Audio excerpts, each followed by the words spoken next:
When my wife first suggested therapy, I was fully supportive. I believed professional help would bring us closer, resolve the small cracks in our marriage, and strengthen the bond we had built over the years.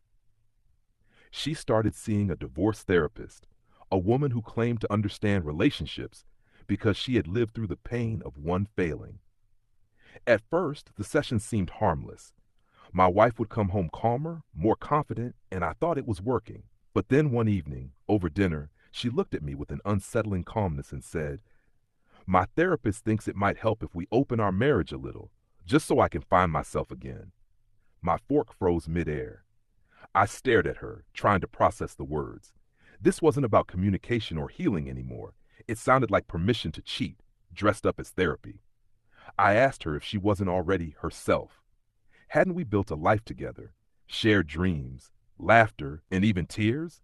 She brushed it off, insisting it was only about exploring, nothing serious. The word exploring felt like a knife. It wasn't just a suggestion, it was a test. Over the next few weeks, she became distant. Her phone stayed locked, she started staying out late, and whenever I questioned her, she'd tell me I was overreacting, that I needed to be more open minded. I began to wonder if the therapist's advice was truly professional or just a bitter projection of her own failed marriage. Still, my wife clung to it as if it were gospel. The final blow came when she confessed, almost proudly, that she had gone on a date. She said it wasn't cheating because I had been told about the idea in advance. My chest burned with betrayal.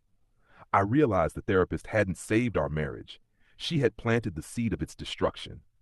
I walked away that night, carrying nothing but the bitter truth that sometimes people use finding themselves as an excuse to leave behind those who stood by them the most.